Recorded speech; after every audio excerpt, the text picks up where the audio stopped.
오늘도 행복하세요. 오자유세상의 유현상 목사입니다. 오늘은 히브리서 11장 6절에 있는 말씀을 중심으로 해서 믿음이 없이는 기쁘시게 못하나니라고 하는 제목으로 잠시 은혜를 나누고자 합니다. 오늘 저와 여러분들 우리 모든 신앙인들의 신앙생활의 기본은 하나님을 기쁘게 하는 삶을 사는 것입니다. 그래서 예수님은 요한복음 8장 29절에서 나를 보내신 이가 항상 나와 함께 하시도다. 왜? 내가 그의 기쁜 뜻을 행함으로 나를 홀로 두지 아니했습니다. 그렇게 말씀하고 있습니다. 하나님의 기쁜 뜻을 행하면 하나님이 항상 함께 하시고 동행하시고, 그래서 그 결과로 말미암아 사람으로는 할 수 없는 하나님의 이적과 표적이 우리 신앙인의 삶에서 나타난다고 하는 사실입니다. 근데 오늘 본문의 말씀 히브리서 11장 6절은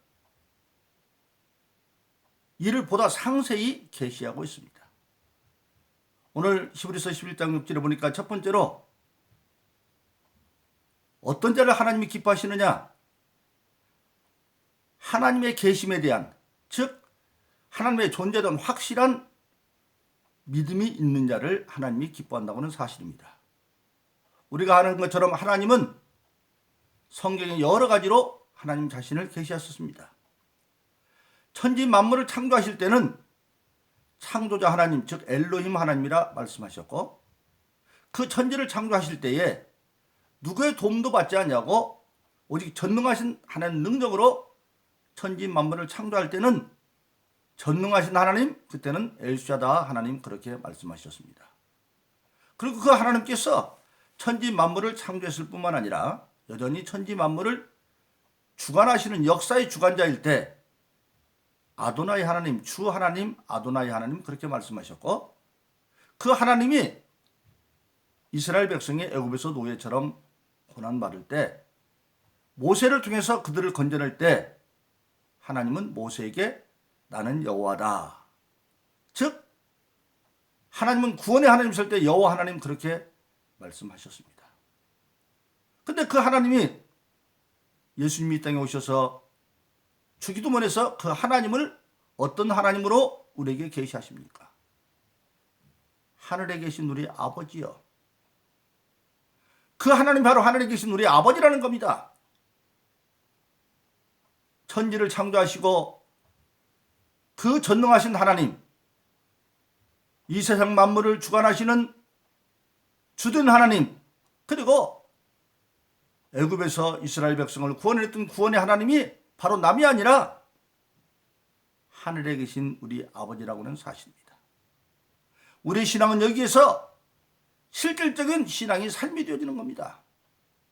여러분, 세상에서 살아갈 때 가장 가까운 관계로 살아가는 것이 가족입니다.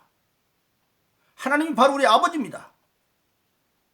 그래서 그럴 때는 성경은 우리의 구주인 예수님을 맏아들로 표현하고 계십니다. 히브리서 1장 6절에 보면 예수님은 맏아들이라 그랬고, 또 로마서 8장 29절에도 예수님을 맏아들로 표현하고 있습니다. 그러니까 우리 신앙의 공동체는 가족 공동체입니다. 가장 가까이 말하면 우리가 하늘에 계신 우리 아버지여, 주기도문 할 때 하죠. 하나님의 아버지시고 예수님은 하나님의 맏아들이시고, 우리 모든 예수 믿는 자들은 그의 동생이 되어지는, 즉 그런 가족 공동체가 되어지는 겁니다. 그때 우리는 가족의 특징이 뭡니까? 친밀하고 모든 것을 함께 나누고 함께 사는 그런 관계인 겁니다. 그래서 하나님을 기쁘시게 하는 건 어떤 거냐? 첫째로 하나님의 계심에 대한, 하나님의 존재에 확실한 믿음이 있는 자를 하나님은 기뻐한다고 하는 사실입니다. 두 번째로는 히브리서 11장 6절은 어떤 자를 하나님이 기뻐하느냐? 그 믿음을 가지고, 하나님이 나의 아버지라고 하는 최종적인 믿음을 가지고 모든 일을 가지고, 내가 세상에서 해야 할 모든 일이나 당면할 모든 일을 가지고 하나님께 나아가는 자를 기뻐한다. 즉 모든 문제가 생기면 그 문제를 하나님께 나아가서 상의하고 그 문제를 가지고 함께 나아가는 자를 기뻐한다고 하는 사실입니다. 예수님께서 인류의 모든 죄를 대속하시고 십자가에 못 박혀 돌아가셨습니다. 그 순간 이스라엘의 성전은 놀라운 일이 벌어졌습니다. 원래 하나님의 성소는 앞에는 성소, 뒤에는 지성소, 그 성소와 지성소 사이에는 휘장으로, 두꺼운 휘장으로 막혀져 있었습니다. 그 휘장은 길이가 12.5m에 폭이 1.8m, 그리고 두께는 어른 성인의 손바닥 두께만큼 되어지는 아주 강한 천으로 되어 있는데, 그것은 얼마나 질긴지 황소 2마리가 양쪽에서 잡아 끌어도 찢어지지 않을 만큼 그러한 견고한 천으로 휘장이 만들어져 있었습니다. 그런데 그 휘장은 무엇을 상징하고 있느냐? 앞에 성소까지는 일반 제사장들이 가서 봉사하고 다 갈 수 있는데, 휘장 건너편은 지성소는 하나님의 법궤가 있는 그런 지성소에는 하나님이 임재하는 것을 상징하고 있는데, 거기는 1년에 단 한 번 유대로 7월 10일 속죄절이 되어지면 그때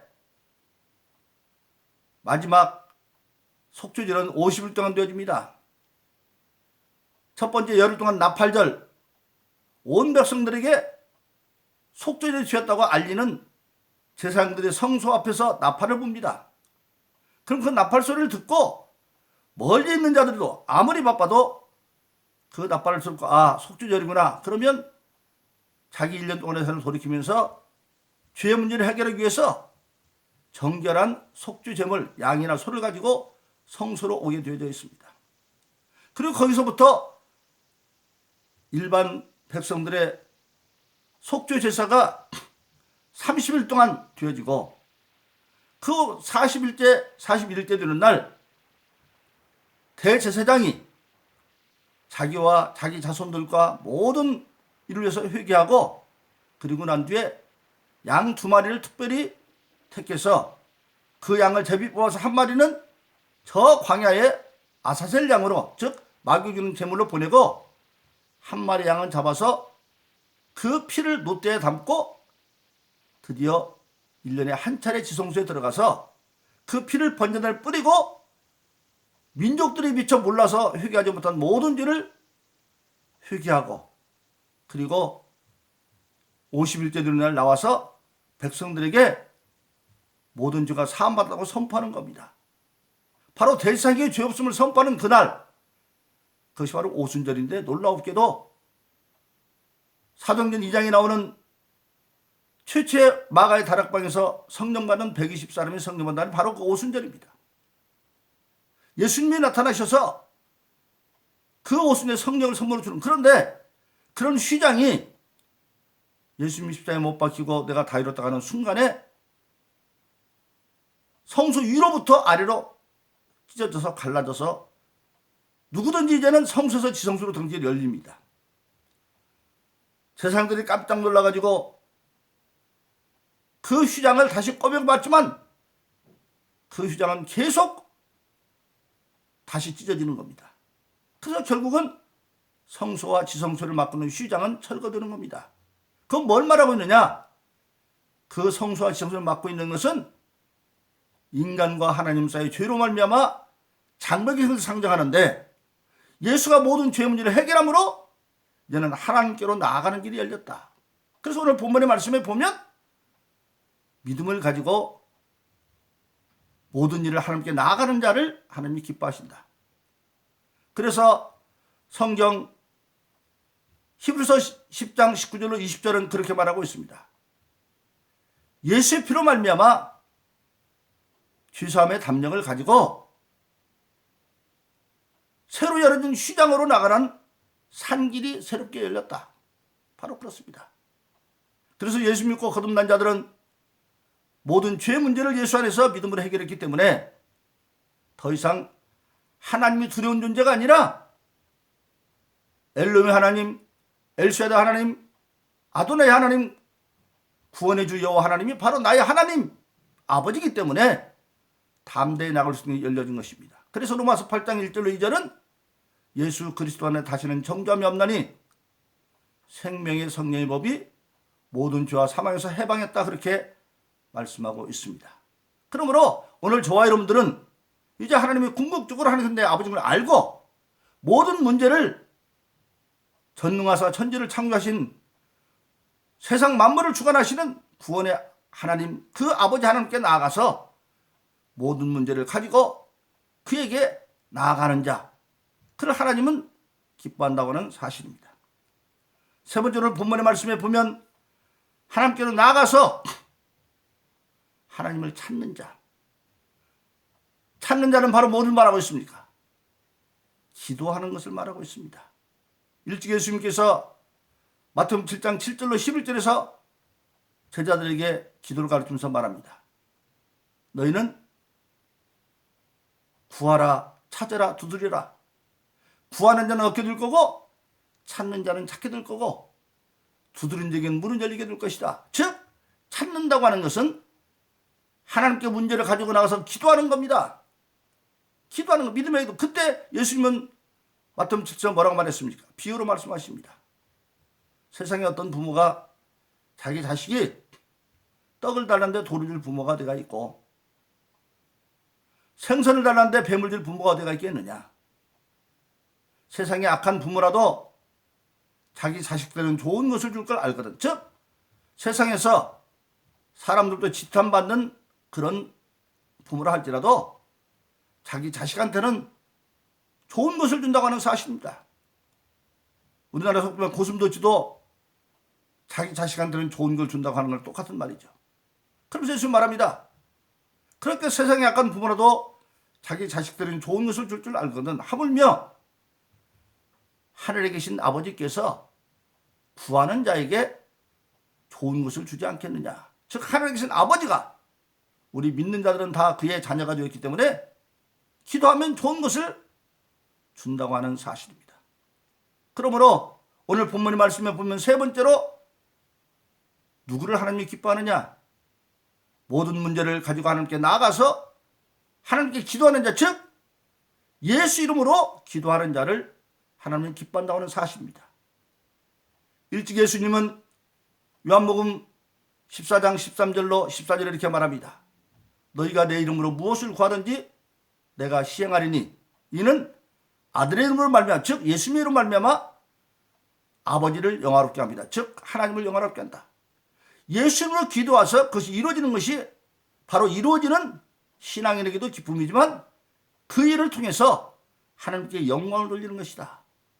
그래서 우리가 일찍 하는 히브리서 11장 1절로 6절은 1절로 죄송합니다. 히브리서 11장 1절로 2절은 뭐라고 말합니까? 믿음은 바라는 것들의 실상이요 보이지 않는 것들의 증거다. 믿음을 가지고 기도하며 신앙의 삶을 살면 그 믿음이 마침내 실상, 실제 생활에서 나타나고 그 사람 믿음이 있는지 없는지 안 보이지만 그 사람의 실천적인 믿음의 신앙을 통해서 그 믿음이 증거로 나타난다. 그래서 바로 하나님께 나아가서 하나님을 찾는 자, 기도하는 자를 하나님은 기뻐한다고 하는 사실입니다. 마지막 네 번째로 하나님은 뭐라고 말하고 있습니까? 하나님의 약속을 상으로 받는 자를 기뻐한다. 즉 기도했으면 그것을 믿고 이제는 그 기도한 내용대로 실천적으로 행하면 하나님은 그것이 생활 가운데 이루어짐으로 기도하는 일은 상이 되어지고 그리고 하나님께는 믿음의 증거가 된다고 하는 사실입니다. 그래서 야고보서 2장은 믿음은 행함과 함께 일하고 행함으로 온전해진다, 그렇게 말하고 있는 것입니다. 믿음은 바람 때의 실상에 보이는 증거입니다. 그것이 증거가 상으로 나타나는 것이죠. 사무엘하 5장에 보면 다윗이 드디어 통일 왕조의 임금이 됩니다. 그러다 옆에 있던 블레셋이 저 다윗 그냥 두면 안 되겠다, 너무 세력이 커지니까. 그래서 갑자기 블레셋이 동맹을 해가지고 급습을 해서 예루살렘 바로 성 앞에까지 느바임 골짜기, 우리나라 말하면 예루살렘 성 코앞에까지 닥쳐와서 기습해서 들어옵니다. 예루살렘에 보면 그 블레셋 그 많은 군인이 다 눈에 보입니다. 근데 그런 상황에서 다윗이 하나님께 기도합니다. 하나님, 내가 저 블레셋과 싸우러 나가야 될까요? 어떨까요? 하나님이 가라. 내가 그들을 내 손에 붙였다. 그러면서 정면으로 올라가라고 말합니다. 다윗은 그 하나님의 응답을 받고 담대하게 나가서 정면 공격을 해서 마침내 블레셋을 물리치고 승리합니다. 패배해서 돌던 블레셋이 다시 정비해가지고 2차로 역시 똑같이 또 급습하여서 그 르바임 골짜기로 들어와서 진을 칩니다. 또 다윗이 또 하나님께 기도합니다. 하나님, 블레셋이 다시 쳐들어왔습니다. 이번엔 어떻게 할까요? 하나님 또 말합니다. 나가 싸워라. 이번에도 역시 블레셋을 내 손에 붙여줄 것이다. 그러자 다윗이 묻습니다. 그럼 이번에는 어떻게 공격할까요? 첫 번째 공격은 정면으로 올라가서 쳤는데 이번에 어떻게 할까요? 그러니까 하나님이 이번에는 정면 공격하지 말고 뒤로 돌아가서 쳐라. 내복해서 쳐라. 그런데 공격 시기가 언제냐? 내가 공격하고 있으면 갑자기 삼나무에서 사람 걸어가는 발자국 같은 소리가 들릴 것이다. 그건 뭡니까? 천사들이 활동하는 소리죠. 여러분, 이스라엘 백성이 40년 광야를 마치고 여호수아를 따라서 요단강을 건너 지금 여리고성을 칠 때, 그때 여리고성이 하나님의 말씀대로 순종한 백성들이 하루에 한 바퀴씩, 나중에 7바퀴 돌고 소리를 지르니까 여리고성이 무너졌습니다. 소리 때문에 여리고성이 무너졌겠습니까? 아니에요. 순종한 그들을 따라서 하나님의 천사들이 가서 그걸 무너뜨려 버리는 겁니다. 그래서 일찍이 여호수아에게는 칼을 든 하나님의 미카엘 군대 장군이 나타나지 않습니까? 그래서 삼림에서 소리가 난다고 하는 것은 하나님의 천사들이 움직이기 시작했다는 겁니다. 그래서 그대로 해서 역시 2차전에도 다윗은 승리하는 것을 우리가 보아지는 겁니다. 그러므로 궁극적으로 우리 모든 신앙인은 오늘 히브리서 12장 6절인 것처럼 믿음이 없이는 기쁘시게 못하나니 하나님의 신뢰한 절대적인 믿음을 가지고 하나님께 나아가고 하나님을 찾고 그 상을 받는, 그래서 히브리서 12장 6절을 실질적으로 행함으로 말미암아 우리 생활 가운데 하나님의 증거인 상을 받음으로 우리 삶도 형통한 삶일 뿐만 아니라 그를 통해서 요한복음 14장 13절로 10절인 것처럼 너희가 내 이름을 무엇이 그런 내가 시하는 이는 아들의 이름을 아버지를 영화롭게 합니다. 너희가 무엇인지 구하면 내가 시행하겠다 하는 기도를 통하여 이름으로 하나님께 영광 돌리는 그런 승리와 축복의 삶은 저와 여러분 되기를 예수 이름으로 축원합니다. 오늘도 행복하세요. 자유세상의 유현상 목사였습니다. 감사합니다.